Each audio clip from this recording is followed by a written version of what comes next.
रामद्रोही आप मंदिर के चोरों को आप कह रहे हैं। मेरे हिसाब से रामद्रोही वो है, इन्होंने राम की जो एक आ, जो पूरी शख्सियत है, जो पूरी पर्सनैलिटी, जो उनका जो असर है, जो मतलब भारतीय मानस पर, उसको बदलने की उन्होंने कुछ चेष्टा की है अपनी राजनीति की जरूरतों के लिए। सर, इसमें यह है कि हिंदू राजनीति के अंतर्विरोध ये बिल्कुल पहली बात तो खुल के सामने आए हैं। और नरेंद्र मोदी को मैं मानता हूँ कि ऑपरेशन सिंदूर के बाद से जो है, अब वो अपने सारे कार्ड खेल चुके हैं। अब कुछ नया नहीं है उनके पास। भागवत जी अब पहली बार टेस्ट हो रहे हैं। भागवत जी अब क्या करेंगे ये देखना दिलचस्प होगा। अब मोदी काल में ये हुआ है कि आपको अपने पड़ोसी या अपने सहकर्मी जो मुसलमान है, उसको दुश्मन के तौर पे देखने की जो एक एक मेंटल कंडीशनिंग जो है चल रही है, जो मतलब, तो मुझे ये लगता है, जो मैं अगर बहुत खुल के बोलूँ, कि नरेंद्र मोदी ने सारी संस्थाओं को, इस देश की एक एक संस्था को जो भ्रष्ट किया, उन्होंने आरएसएस को भी भ्रष्ट किया। तो ये घटना ऐसी है जहाँ पहली बार उसने जो है आरएसएस को एक पब्लिक स्क्रूटनी में लाया। आज तक इससे पहले कभी भी कुछ नहीं हुआ था, जो मतलब, तो ये बहुत अनोखी बात है। और मैं ये समझता हूँ कि भारतीय राजनीति और समाज का प्रस्थान बिंदु है। यहाँ से चीजें अब आगे कहाँ जाएं, ये अच्छा होगा या बुरा नहीं होगा, हमको ये पता नहीं है।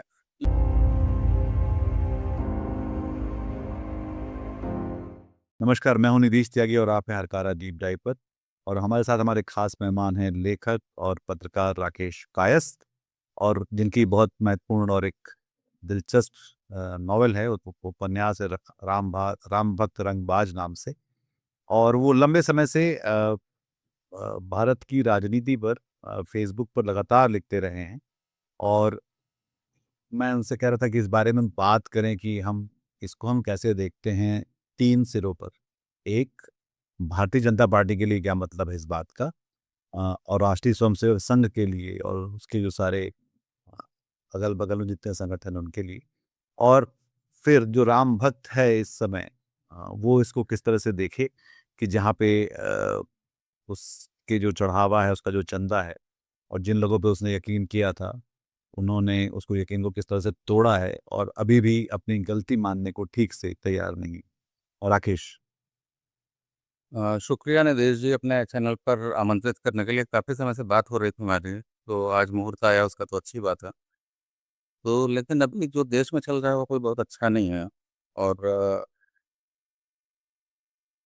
हमें इलेक्ट्रॉनिक मीडिया ने इस तरह से कंडीशन किया है कि हर सुबह या हर शाम जो सबसे बड़ी खबर होती है। लेकिन अभी जो इस समय देश में चल रहा है वो मेरे हिसाब से 12 साल की सबसे बड़ी खबर है। और उसको हमको ये थोड़ा टुकड़े टुकड़ों में तोड़ के समझना पड़ेगा कि है क्या। तो इसकी पृष्ठभूमि पर जाएं थोड़ा सा, तो हम देखें कि दो सत्ता के अभी केंद्र हैं बड़े भारत में। पहला केंद्र जो है नरेंद्र मोदी है, और दूसरा केंद्र जो है मोहन भागवत है, या आरएसएस है। और दोनों ही एक ही पेडिग्री के, एक ही स्कूल के, एक ही शाखा के लोग हैं। तो ये बहुत इंटरेस्टिंग बात है वे, कि अगर संघ के पैरेलल अगर कोई शक्ति को आपको देखना पड़ेगा तो नरेंद्र मोदी को देखना पड़ेगा आपको। ठीक है, राहुल गांधी का संघर्ष अपनी जगह होगा, लेकिन ताकत का अगर कोई जो है, अगर कोई कोई प्रतीक है, अगर दो जो सबसे ताकतवर चेहरे हैं, तो यही दोनों। अब हो क्या रहा है इस देश में, आप देखिए, बड़ी एक दिलचस्प बात है कि अगर हम पिछले 12 साल के जो कालखंड को देखें, तो नरेंद्र मोदी एक बहुत ही अनोखी परिस्थिति में अभी पिछले 1.5 साल से, जहां उनकी लोकप्रियता जो है एकदम रसातल में है, और उनकी ताकत उफान पे है। ये बहुत सी इंटरेस्टिंग चीज़ है। इसको हमको समझना पड़ेगा और हमको एनालाइज करना पड़ेगा कि क्यों है ये। कि किसी भी डेमोक्रेटिक सेटअप में, दुनिया के किसी भी कोने में ये संभव नहीं है ऐसा होना, लेकिन यहाँ हो रहा है कि जब आपकी लोकप्रियता का आलम ऐसा। मैं एक छोटी सी चीज़ बताऊँ आपको और फिर आगे हम चलेंगे इसमें, कि हमारे प्रधानमंत्री जी माननीय जो आज के, वो सबसे बड़े मीम मटेरियल हैं, उसमें कोई शक नहीं है। जो मतलब, मैं अब छोटा सा उदाहरण आपको तो आपको थोड़ा ताजुब होगा, थोड़ी हंसी आएगी। मैं अभी वियतनाम गया था। मैं, और वियतनाम में भ्रमण करते हुए कुछ मुझे एक ग्रुप दिखा जो टूरिस्ट का, जो सुरेंद्र नगर से आया हुआ था। और सुरेंद्र नगर गुजरात का जो एक जिला है, छोटा सा। और उनकी बातचीत से मुझे ये समझ में आया, वो गुजराती हिंदी वो मिक्स बात कर रहे थे। और 2 दिन वो दो जगह पे टकराए मुझसे। तो एक बड़ा, एक मशहूर एक जगह है जहाँ पे वियतनाम अमेरिका की लड़ाई हुई थी, जो सैगोन का जो इलाका है, जहाँ सुरंगें हैं, जो बड़ी मशहूर सुरंगें हैं, जो मतलब वो टूरिस्ट दिखा रहा था सबको। तो उसपे ये है कि पूछा टूरिस्ट ने कि वो क्या अनुभव रहा, कैसा आपका जो मतलब, तो आपस में वो बात कर रहे हैं और हंस रहे हैं कि मोदी जी जो है चाय इसके अंदर कैसे लेके जाते होंगे, क्योंकि वियतनाम की लड़ाई में जब बांग्लादेश में उन्होंने जब भूमिका निभाई है युद्ध में, तो वियतनाम में भी निभाई होगी। तो ये है जो मतलब एक जगह ऐसे, फिर हम एक गांव में गए तो फिर वही ग्रुप मिला हमको, और वो ग्रुप मिला तो वो इस तरह से बात कर रहे हैं, वहाँ क्या होता है, क्रोकोडाइल्स की जो है मतलब फार्मिंग होते हैं, और तो ये पूछ रहे हैं कि इसमें कोई बड़नगर वाला है क्या, और हंस रहे हैं वापस में आप। तो आप स्तर ये है जो है इस देश के नागरिकों से जो है प्रधानमंत्री के रिश्ते का, कि प्रधानमंत्री को कोई गंभीरता से ले तो उनके समर्थक से बुरा मान जाता है। तो ये स्थिति है, लेकिन उसमें ताकत उफान पे है। अब आ रहे हैं मोहन भागवत जी के बारे में। तो मोहन भागवत जी का क्या है कि मोहन भागवत जी संघ और बीजेपी, हमेशा संघ जो है एक ऐसी मुद्रा में रहा है कि हम तो मोह माया, काम क्रोध लोभ आदि से परे हैं, जो मतलब हम राष्ट्र निर्माण में लगे हैं, हम आशीर्वाद देंगे। ये स्थिति है जो मतलब। अब ये देखिए कि दो शब्द यहाँ पे सबसे ज्यादा ट्रेंड हो रहे हैं एक तरीके से, और दोनों शब्द जो है किसी जो है विदेशी शक्ति, किसी जो है प्रतिपक्ष के नेता, इनका वो पॉइंट नहीं किया है। एक है चोर या चोरी, और दूसरा है आरएसएस। ये लगातार जो जो घटना हुई है, तो ये घटना ऐसी है जहाँ पहली बार उसने जो है आरएसएस को एक पब्लिक स्क्रूटनी में लाया। आज तक इससे पहले कभी भी कुछ नहीं हुआ था जो मतलब। तो ये बहुत अनोखी बात है, और मैं ये समझता हूँ कि ये भारतीय राजनीति और समाज का प्रस्थान बिंदु है।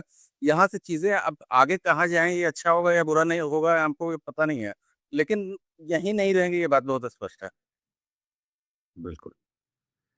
तो अब जो इसमें जो एक तो जैसे अब आपने बताया कि ये भागवत और मोदी के बारे में, और उसके जरिए हम इस बात को देखना समझते हैं कि आरएसएस स्कूटनी में आया है, क्योंकि ये बात बहुत साफ लगती है कि जो लोगों की जो चेतना में, क्योंकि अभी तक क्या होता है कि बहुत सारी चीज़ें हम लोग तर्क के आधार पर, विचार के आधार पर अपना मन बनाते हैं और उसके और उससे चलते हैं।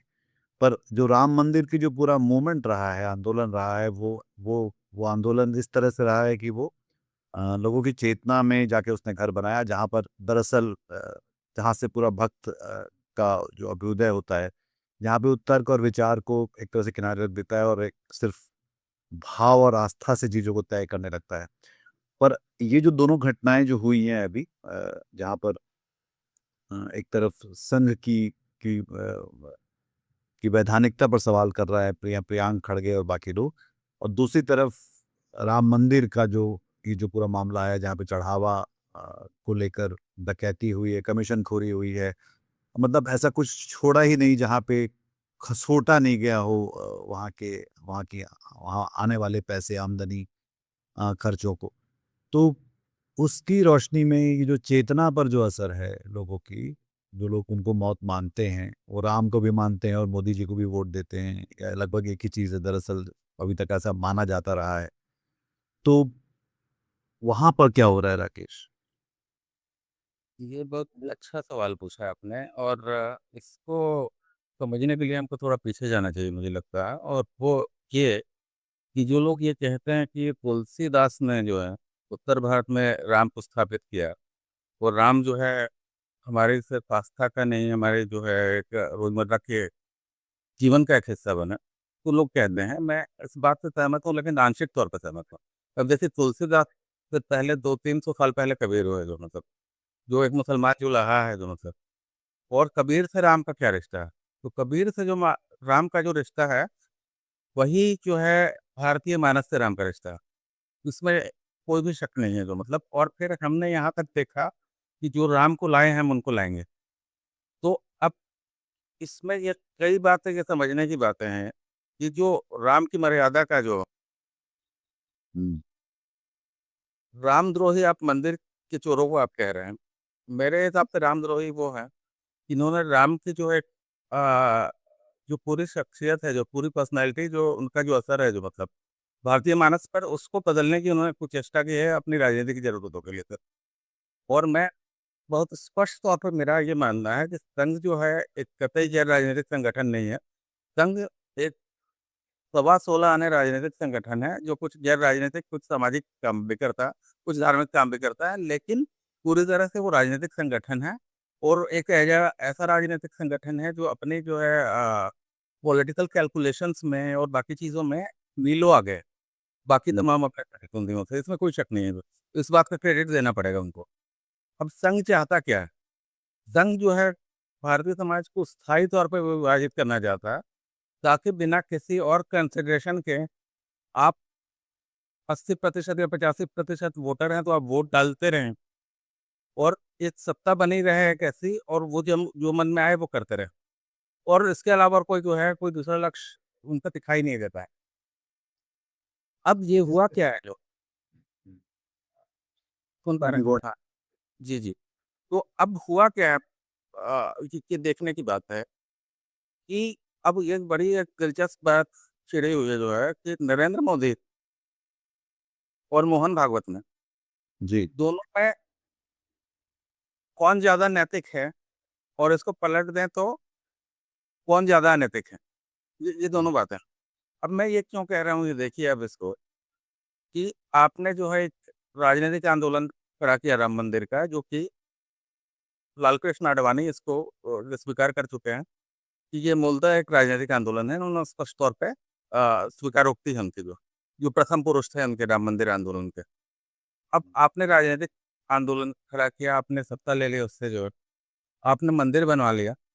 आपने मंदिर बनवाते वक़्त जो है पूरा जो हिंदू समाज का जो एक एक जो धर्म तंत्र था, आप कह सकते हैं उसको जो है, जहाँ आपके शंकराचार्य थे और जो बाकी लोग थे, उन सबको आपने बाहर करके, तो एक राजनीतिक संगठन आरएसएस ने एक राजनीतिक सत्ता के केंद्र के रूप में राम मंदिर को स्थापित किया और ये सुनिश्चित किया कि हम जैसे चाहेंगे उसको वैसे चलाएँगे।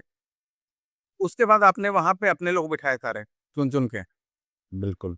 वो उसको वहाँ पे पब्लिक फंडिंग भी हुई, उसकी जो है सरकार ने भी वहाँ फंडिंग की, और आपने उसको पब्लिक स्क्रूटनी के दायरे से बाहर रखा। आप बहुत नैतिक संगठन आप अपने आप को बताते हैं, आपने बाहर रखा। आपका जो व्यक्ति जो बैठा हुआ है वहाँ पे, वो सीनियर वाइस प्रेसिडेंट वीएचपी अंतर्राष्ट्रीय, उसका सीनियर वाइस प्रेसिडेंट है वो। और जब चोरी हो रही है, तो शुरू में आपने लीपापोती की, फिर आपने एक कहानी बनाई, और उसके बाद आपने जो है फिर उसमें एक एसआईटी का ड्रामा हुआ, और आप एक सेफ पैसेज देने की कोशिश कर रहे हैं, ताकि किसी भी तरह से मामला रफा-दफा हो जाए, और उसका पार्ट भी अभी ये चल रहा है, कि अनुपम खेर जैसे लोग वहाँ पे भेजे जा रहे हैं अयोध्या में, जो ये कह रहे हैं कि आप दान देते हो तो क्या आप याद रखते हो? आप दान देते हो तो क्या हिसाब में मानते हो? अब कल को इस फ़ॉर्मूले को आप लागू कीजिए कि आप खाने में जाएँ, अगर आप लौट गए, तो थानेदार बोले कि क्या था जो लेके आए थे? क्या था जो लेके जाओगे? जो लिया यहीं लिया, जो दिया यहीं लिया। गीता का सार यही है। तो इस तरह के पोगलापन और इस तरह के पाखंड की जो है स्थापना अगर आप समाज में कर रहे हैं, तो ये आप ये समझिए कि ये कितनी खतरनाक, कितनी ज़हरीली बात है अपने आप में। और जो ये संघ ने जो पिछले 20-30 40 साल जब से आज़ादी है, वो सतत उस पे काम किया है, और उसकी पराकाष्ठा अब ये आई है जबकि बाहर कथित न्यू इंडिया बना है जो 2014 के बाद से। उसके बाद से आप देखें कि क्या स्थितियाँ हैं। मोहन भागवत और नरेंद्र मोदी, 2 अलग-अलग व्यक्तित्व हैं, लेकिन एक बात दोनों में जो बहुत कॉमन है, वो है असीमित अधिकार बिना किसी उत्तरदायित्व के। बिल्कुल। मोदी ख़ै मोदी तो ख़ैर शुरू से ही था। मोहन भागवत के पास पहली बार वो पब्लिक स्क्रूटनी में आए और उन्होंने स्पष्ट कर दिया कि सिर्फ़ प्रवचन देने, सिर्फ़ दाएँ-बाएँ करके जो है अपने हित साधने के अलावा और कुछ भी नहीं है जो मतलब। तो नैतिक रूप से एक अत्यंत खोखला और अपने जो है कृत्यों में लगभग आपराधिक मानसिकता वाला संगठन, जो कोई किसी भी तरह से ज़िम्मेदारी नहीं लेता, जिसको हिंसा से कोई परहेज नहीं है, जो तरह-तरह के छल-छल, तरह-तरह के उपाय रचता है समाज को अलग-अलग तरह से विभाजित करने में, ताकि उसका राजनीतिक लाभ मिल सके जो है, उसकी जो है एक पॉलिटिकल विंग को। तो वो संगठन जो है वो एक्सपोज़ हो रहा है आज के दिन में जो है। तो ये पहले कभी नहीं आया था, और इसमें आप कोई बहाना आप ढूँढ ही नहीं सकते आप। आप कहाँ से लाके किसी अब्दुल को आप खड़ा करेंगे, कहाँ से पाकिस्तान, कहाँ से आईएसआई लाएंगे। हालांकि ये कोशिशें अभी आप अगले 5, 10, 15 दिनों में शुरू हो जाएंगे। आप देखेंगे जो मतलब कि कोई कहीं से जो है आतंकवादी हमले का कोई थ्रेट आया है, कुछ आया है, जैसे वो कनेक्शन बिल्ड कर रहे हैं जो है कि उसने क्या नाम है, अखिलेश यादव कि उसने टिन्नू यादव ने बात की, थी बात की। तो इसमें यह है कि हिंदू राजनीति के अंतर्विरोध ये बिल्कुल पहली बात तो खुल के सामने आए हैं। और नरेंद्र मोदी को मैं मानता हूँ कि ऑपरेशन सिंदूर के बाद से जो है अब वो अपने सारे कार्ड खेल चुके हैं, अब कुछ नया नहीं है उनके पास। भागवत जी अब पहली बार टेस्ट हो रहे हैं, भागवत जी अब क्या करेंगे ये देखना दिलचस्प होगा। इस पे जो एक और बात ये भी है कि ये जो हिंदू खतरे में लेकर ये पूरा एक हिंदुत्व का पूरा प्रोजेक्ट चलता रहा काफ़ी सालों से, मेरे ख्याल से तो आज़ादी के पहले से चल रहा है। और आरएसएस के 100 साल 100वां साल है ये। अ, राम मंदिर को लेकर कम से कम 40 साल जो हम सब ने देखा जब जर्नलिज्म हम शुरू कर रहे थे, आप और मैं, उस दौरान से शुरू हुआ था और अभी तक ये अब जाकर हम यहाँ जब 40 साल के आसपास ये हो गया है। तो अब क्या हिंदुत्व प्रोजेक्ट जो है वो अपने सबसे कमज़ोर, सबसे सबसे खतरनाक जगह पर है। और जैसा कि आप इशारा कर रहे हैं शायद उसमें 2 चीज़ें होंगी। एक कि हिंदुत्व प्रोजेक्ट की जो विश्वसनीयता या जो भी उसको लेकर एक जन समर्थन था वो एक कसौटी पे कसा जाएगा। दूसरा ये कि जो आरएसएस करती है अपनी विभाजनकारी, अपनी ज़हरीली नफ़रत, हिंसा की तरफ जाएगी और फिर उसको अपने आप को असर्ट करने की कोशिश करेगी। मेरे हिसाब से रमेश जी, एक तो मैं इस बात से असहमत हूँ कि हिंदू प्रोजेक्ट जो था उसकी कोई विश्वसनीयता थी, वो नहीं थी कभी भी। वो क्या था असल में, समझने वाली 2-3 बातें हैं उसमें कि एक नफरत का गोंद है जिससे लोग चिपक रहे हैं। अच्छा, नफरत के गोंद से आप चिपकेंगे तो एकता नहीं बनेगी कभी। आपने चूहों को फंसाने के लिए आजकल देखा होगा, वो एक ग्लू टाइप आता है कुछ जो मतलब, तो फंसते हैं तो चूहों की क्या हालत होता है। तो उस तरह से लोग फंसे हुए हैं, उस तरह से चिपके हुए हैं जो मतलब, क्योंकि हमारे एक समस्या ये है कि अगर हम अपने बचपन से देखें तो एक तरीके से हमारे एक वाचिक परंपरा में या कहीं से भी जो है एक मुसलमान विलन है, ठीक है ना। हमारे 10 पड़ोसी हों जिनको हम ये बोलते हैं कि ये बहुत अच्छे हैं, ये बहुत अच्छे हैं, ये भी बहुत अच्छे हैं, लेकिन मुसलमान बाकी ऐसे नहीं होता, इनकी तरह नहीं होता। ये एक ये हर घर की कहानी है। मैं आपको बड़ी एक दिलचस्प सी बात बताऊँ। आपने एक जो इस्लामिक माइथोलॉजी में एक कहानी है करबला की, जिस पे ये है कि हज़रत हुसैन जब एक कुएँ में छिपे जो है तो मकड़ी ने जाला बुन दिया और एक ने जो है फिर गर्दन हिला के इशारा कर दिया कि अंदर है। अब ये कहानी हमने ये जो है बचपन में किस तरह से सुनी तो आपको ये समझ में आएगा कि हमारी एक कंडीशनिंग क्या है जो मतलब, ये क कहानी हमने अपनी एक दादी की सहेली से सुनी, जो आती थी हमारे घर में, तो उन्होंने ये कहा कि कहीं वो दंगा हुआ था जो मतलब,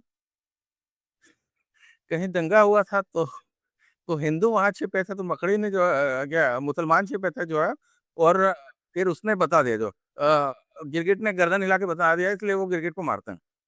तो अब कहाँ करबला की लड़ाई और कहाँ जो है हिंदू मुस्लिम का जो कॉन्फ्लिक्ट जो है कॉम्युनल, और उसमें वो कहानी इंटरप्रेट होके वैसे उस तरह से अडॉप्ट की जा रही है, आ रही है और प्रचारित की जा रही है। लेकिन उस पे जो है वो तो एक बात है। दूसरी बात ये है कि मैं बहुत कभी भी निराश नहीं हूँ भारतीय समाज को लेके, क्योंकि इसकी जो एक सोशल फैब्रिक है ना, जो अलग तरीके से बड़ा इंटैक्ट है, वो बड़ा मजबूत है जो मतलब। अब उसमें कि ठीक है, संस्थागत कोशिशें जो पहले कभी नहीं हुई थी जो मतलब, अब मोदी काल में ये हुआ है कि आपको अपने पड़ोसी या अपने सहकर्मी जो मुसलमान हैं, उसको दुश्मन के तौर पे देखने की जो एक एक मेंटल कंडीशनिंग जो है चल रही है जो मतलब। और मैं ये बहुत एक बात कहता हूँ हमेशा कि संघ का जो पुराना नेतृत्व और नया नेतृत्व, फर्क क्या है जो है, पुराना नेतृत्व वालों में नैतिकता थी जो मतलब, नैतिकता का उनका स्तर देखिए, नैतिकता क्या थी वो, कि उनका जो कम्युनल प्रोजेक्ट था जो है, उसकी फंडिंग वो खुद करते थे वो। देखिए वो चंदा करके या पॉम्पलेट बँटवा के जो है, और कहीं जो हमने देखा है बचपन में, वो 89-90 मुझे पूरा याद है जो है, जो मेरी किताब की पृष्ठभूमि है बी रंग राम भक्त रंगबाज की। अब क्या है कि ये सब नए संघी जो हैं, जिनके नेता श्रीयुत नरेंद्र मोदी हैं, वो सब जो है आपके आपके टैक्स पेयर के पैसे से हो रहा है मतलब। तो ये कम्युनल प्रोजेक्ट जो है भारतीय करदाताओं के पैसे से चल रहा है। और इसमें पूछा जा रहा है कि आपने क्या चंदा दिया था, जो आप सवाल पूछ रहे हैं। चलिए, पहली बात तो ये है कि उन्होंने घर घर वसूली की तो हमने भी दिया। अगर हमने नहीं भी दिया होता, तो हम सवाल नहीं पूछते क्या? एक तो ये बात है। अब मैं इस पे एक बात कहता हूँ कि अब ठीक है, नरेंद्र मोदी जी एक अध्यादेश ले आए और ये कहें कि देश के जो तमाम जितने भी जो है मंदिर हैं, वो सब हम जो है हिंदू हिंदुओं से लुटवाएँगे, उनके हाथ से, डाका डलवाएँगे जो है। और प्रमाणिक हिंदू वही होगा जिसको आरएसएस सर्टिफ़िकेट देगा। ठीक है, वो लूटेंगे। चलिए भाई, अब लुटवा दीजिए, मेरा कोई विरोध नहीं है। ठीक है ना? ठीक है, वो क्योंकि हुंडी में जो पैसे डाले जाते हैं, आपको मालूम है सबसे ज़्यादा पैसे नोटबंदी में डाले गए हैं जो मतलब, जब 500 के नोट जब ये हुए तब जाके उन्होंने तिरुपति से लेके और शिरडी साईं बाबा में जहाँ तक हुआ डाल दिया वो। तो आप लुटवा दीजिए, कोई दिक्कत नहीं है।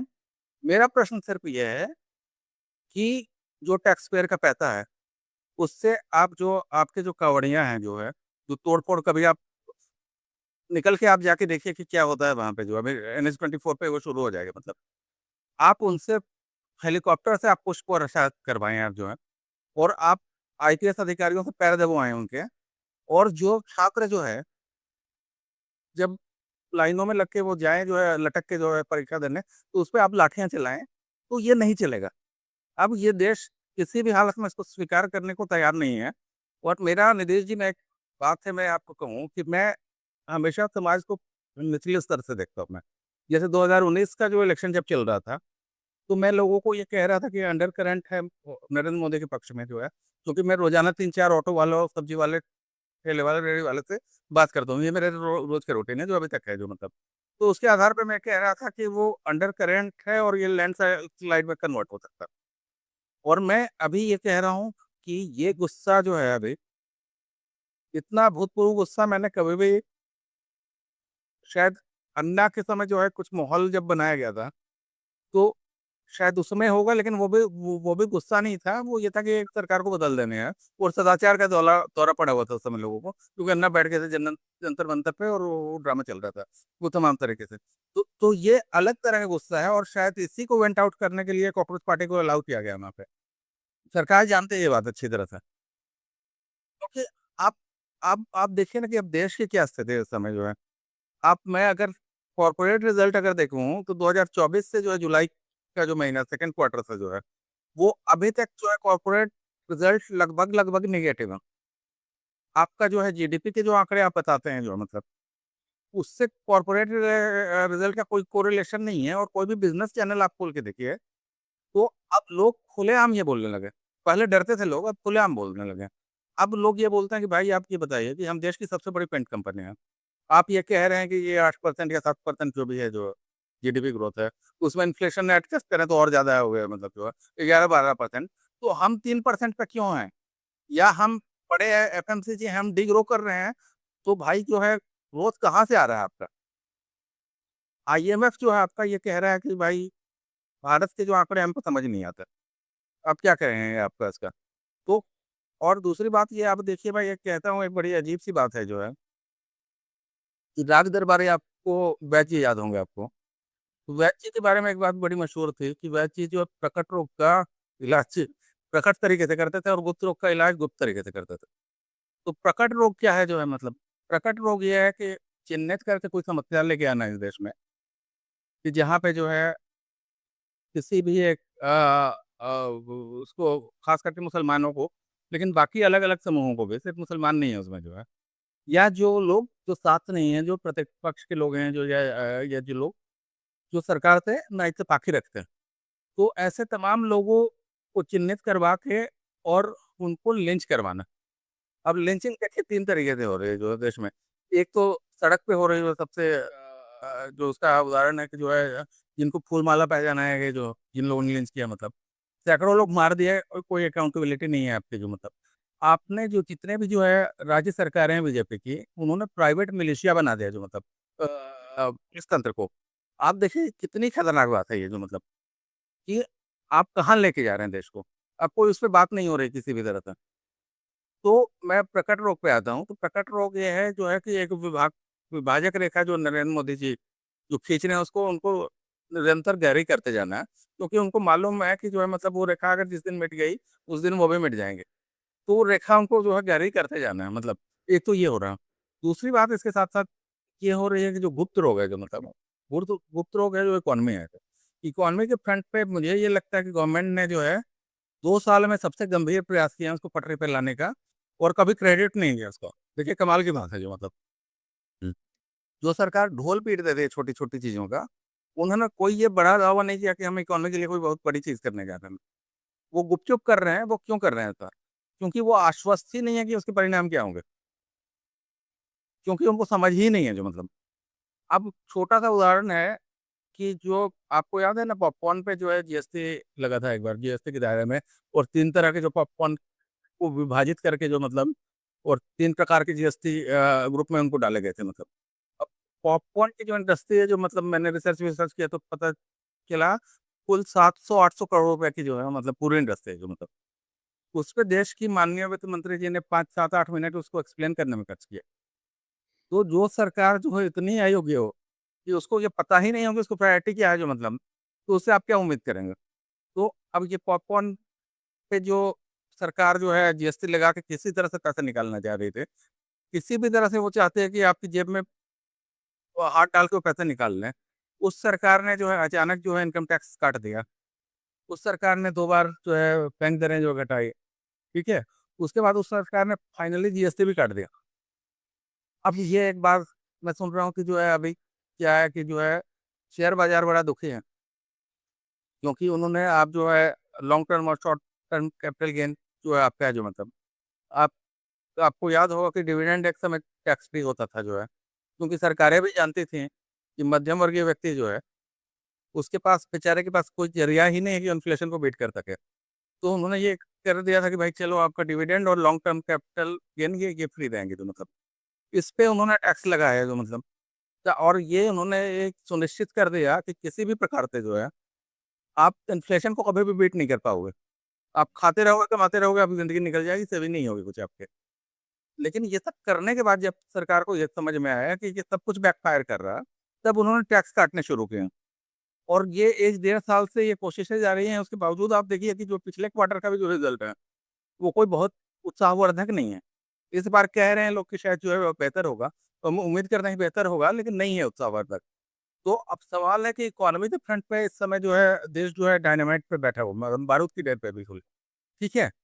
आपके पास जो है एकमात्र रास्ता ये है कि आपको ये लगता है कि विभाजक रेखा आप जो गहरी करते रहोगे तो आप बचे रहोगे, ठीक है? आप सारे कार्ड अपने आप खेल चुके हैं जो मतलब कि ये कहते थे कि पाकिस्तान को घुस के मारूँगा, उल्टा टाँग दूँगा, सीधा कर दूँगा। आप क्या कर सकते हो सबने देख लिया आपने, ठीक है ना? तो आप कुछ भी नहीं कर सकते हो। अब आपके पास 2 ही रास्ते हैं जो है कि आप थोड़ा आप मालदीव को हटा दें कभी जो या बांग्लादेश भी आप कुछ नहीं कर सकते आप। अब नेपाल नेपाल से थोड़ा-सा आप जो है मतलब बीच में खबरें भी आ रही थी जो है कि भारत बहुत नाराज़ है और सैनिक कार्रवाई हो जाएगी, ये हो जाएगी, वो हो जाएगी। नई नई सरकार है जो वहाँ की जो मतलब या हम ट्रांज़िट पॉइंट जो है बंद कर देंगे, ये कर देंगे, वो कर देंगे। तो ये बेसिकली ये मोहल्ला स्तरीय राजनीति है जो राष्ट्रीय स्तर पे चल रही है।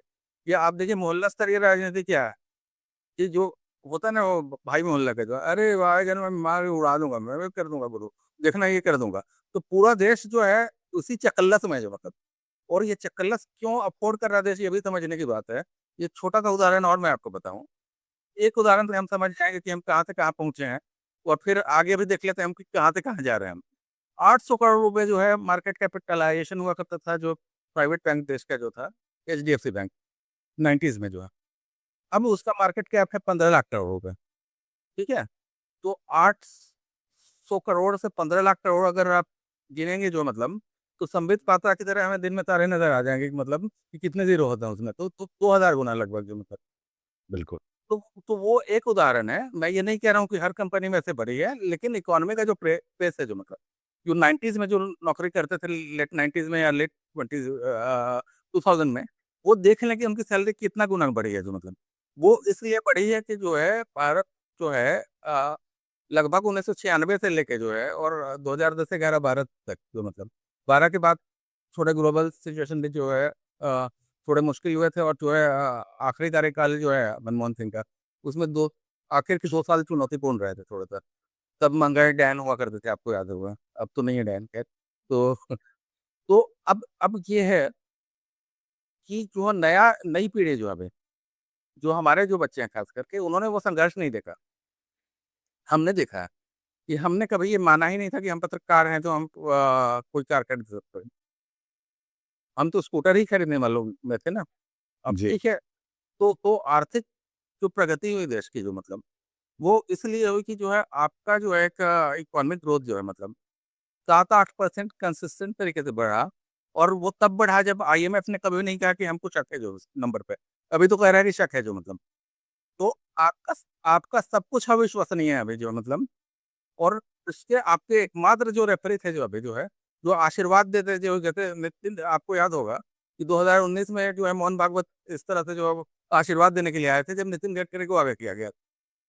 और वहाँ पे प्रणब मुखर्जी को बुलाया गया था संघ में, और वो भाषण-वाषण हुए थे उनके, और ये था कि भाई 220, 25, 15 है जो है मतलब, तो तमाम बातें करके और जो है हम किसी तरह से सरकार बनवा लें, जो है गडकरी को आगे करें और वो एक एक सरकार ऐसी बन जाए जो मतलब।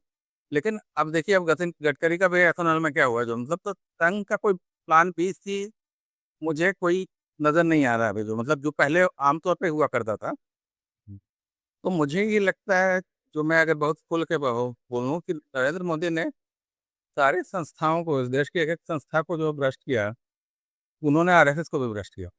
मैं बहुत स्पष्ट तौर पे कह रहा हूँ मतलब, आप देखिए जो ऊँची इमारतें बनी हैं जो मतलब, आप किसी भी जो संघ के व्यक्ति से आप बात कीजिए, 2-4 मित्र आपके भी होंगे, मेरे तो बहुत हैं वहाँ पे। तो वो कहते हैं कि वो ज़माने गए जब ताराचंद वो क्या नाम है वो खंडेलवाल थे ना, वो जो खंडेलवाल जी थे वो, और वो जेपी माथुर थे, उस तरह के लोग थे, वो कुशाभाऊ, और वो ये एक धोती और एक चादर में ज़िंदगी काटने वाले, आप वो निकल गया वो टाइम। आप देखिए कि जो है नगर प्रचारक जो है कितना पैसा वो कमा रहे हैं मतलब। वो जब उनकी जो मृत्यु से पहले वो क्या नाम था उनका, कश्मीर की जो सतपाल मलिक, सतपाल मलिक ने 100 करोड़ रुपए का जो इल्ज़ाम लगाया था जो ना हाँ अ, जी। वसूली का जो कश्मीर में जो मतलब, वो संघ के ही नेता थे, बड़े नेता थे, आप सब जानते हैं, हम जो नाम क्या लें वहाँ पे जो। तो अब मुझे ये लगता है कि एक एक स्थिति ये भी हो सकती है कि जो अभी जो अचानक जो एक जो भोपू मीडिया है, वो इतना मुखर है राम मंदिर के मामले में, तो वो अपने आप नहीं है जो मतलब, उसकी कुछ जो है अंदर की भी कुछ कहानियाँ ज़रूर हैं इसमें जो मतलब। ये पूरा मामला ही शायद अंदर का ही है कि अंदर के लोग ही व्हिसल ब्लोअर्स हैं, वहीं से चीज़ें हो रही हैं, वहीं पे ढकने की कोशिश भी की जा रही है, वहीं से उजागर करने की कोशिश भी की जा रही है।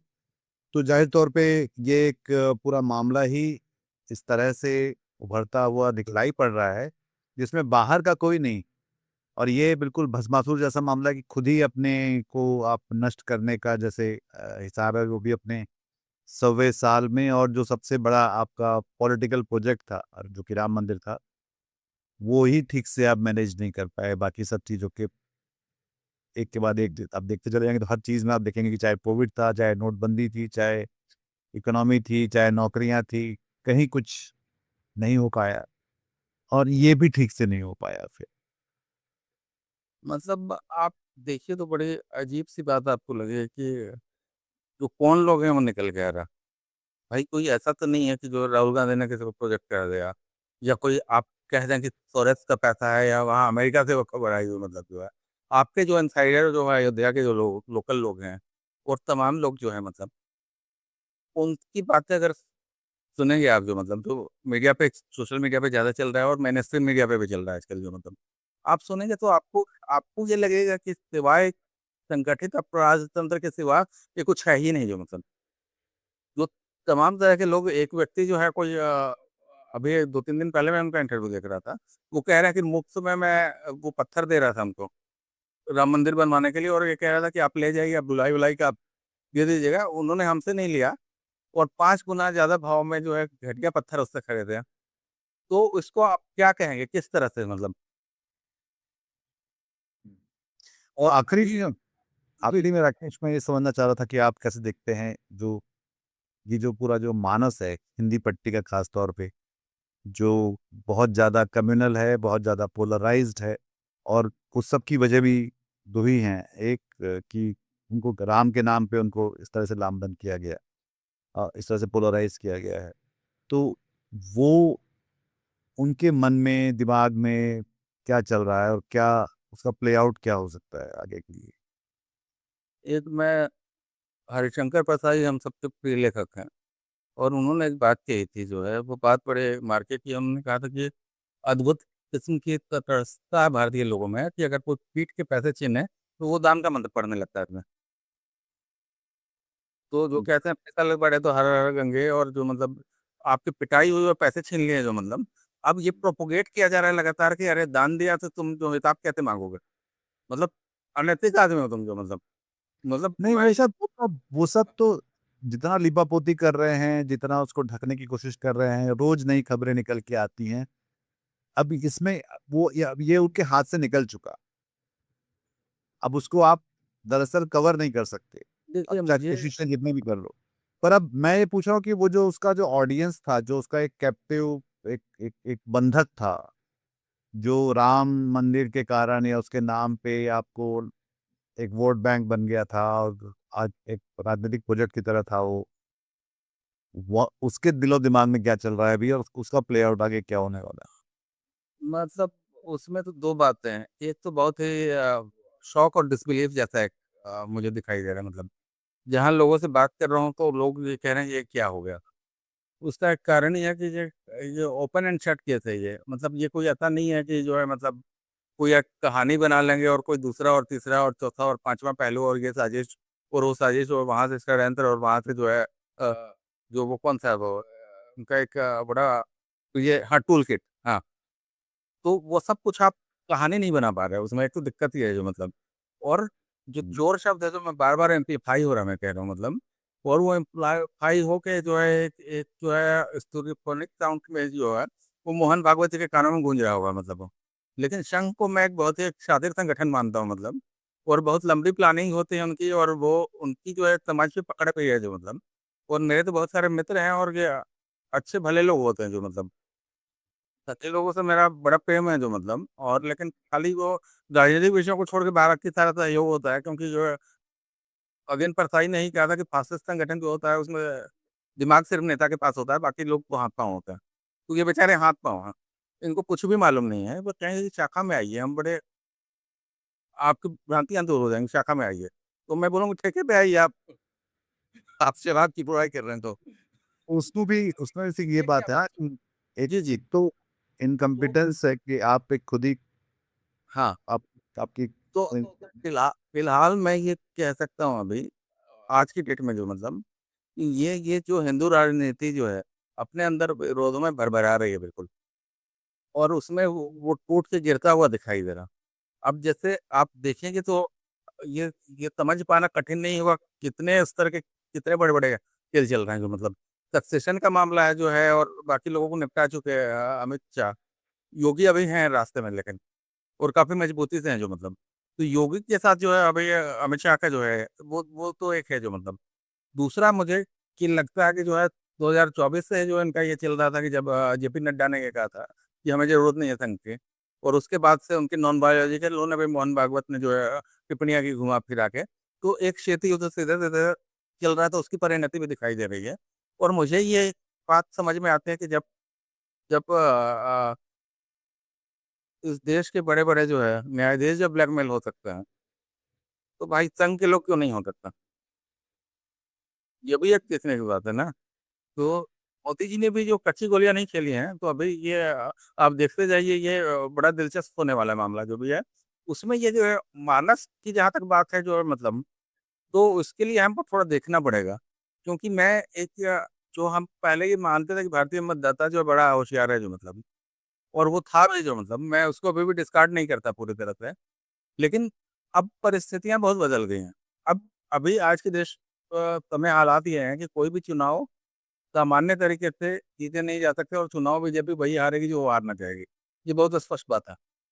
तो अब जब इतनी ज़्यादा जो मतलब छिछालेदर के बाद, अब जो है नरेंद्र मोदी के पास मेरा ये मानना है कि उनके पास आखिरी दाव है, और वो दाव बहुत बड़ा होगा जो मतलब, और ये हमको मानसून में कुछ ना कुछ दिखाई दे जाएगा इसका। बिल्कुल। तो इस बात को यहाँ रोकते हैं और इस दिलचस्प बातचीत के लिए बहुत-बहुत शुक्रिया राकेश आपका। और दर्शकों आपका भी इस बातचीत में शामिल होने के लिए, ये समझने के लिए कि ये जो सब कुछ जो चल रहा है, जो रोज़ आप ब्रेकिंग न्यूज़ देख रहे हैं, रोज़ मेरे ख्याल से बीसियों नए वीडियोज़ आ रहे हैं, अलग-अलग चीज़ें बताई जा रही हैं अयोध्या के बारे में।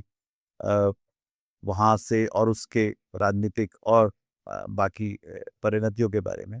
राकेश से ये समझने की कोशिश की हम बतौर देश और बतौर नागरिक, बतौर वो लोग जो जो राम भक्त हैं वो उसको कैसे देखते हैं, उनके लिए इससे क्या मतलब है और उसका हम क्या करें ये समझने के लिए। तो अ, अगर आपको ये बातचीत अच्छी लगी तो इसको अपने हम ख्याल लोगों के साथ साझा करिए। हमारे चैनल को लाइक करिए, सब्सक्राइब करिए और शेयर करिए और अपना ख्याल रखिए। हम लोग आगे भी आते रहेंगे इस बात पर पलटकर, क्योंकि ये अभी बहुत तेज़ी से बदलता हुआ घटनाक्रम है। अ, जब ये हो रहा है करीब-करीब महीना भर होने को आ गया है और अभी भी मोदी जी देश से बाहर है। उम्मीद है कि वो इस पूरे अनुष्ठान के मुख्य कर्ता हैं। वो सारी पूजा में वो बैठे थे मोहन भागवत के साथ। तो अ, वो किससे करता है तो एक दिन वो आके शायद जवाब देना पसंद करेंगे। शायद देश से बचे तो शायद राम को जवाब देंगे कि ये अ, यहाँ पे वो कह रहा है। जी। छोटी सी बात मैं ऐड करता चलूँ तो फिर हम बात खत्म करें, जो मतलब वो ये है कि देखिए वो मुख्य करता है जो मतलब, लेकिन जवाबदेही कुछ भी नहीं है।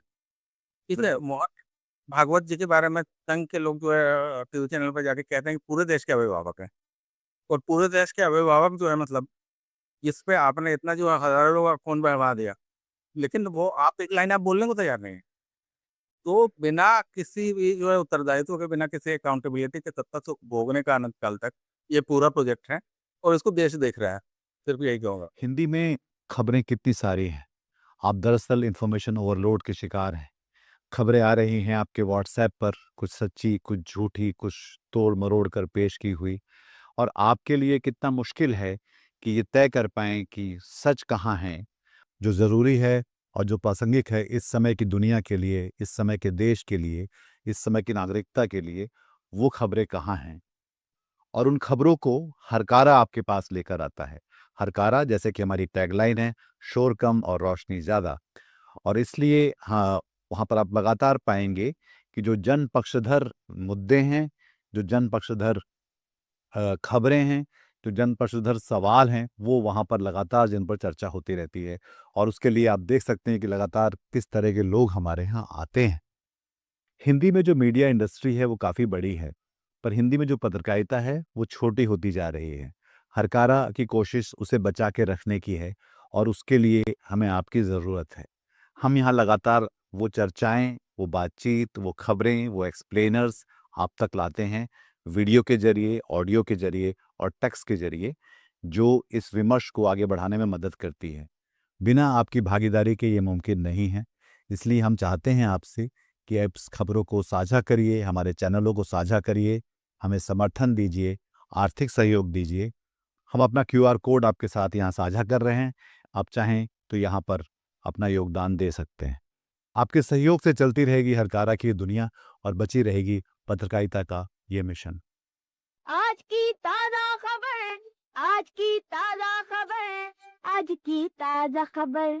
आओ काका जी इधर, आओ मामा जी इधर, सुनो दुनिया की खबर।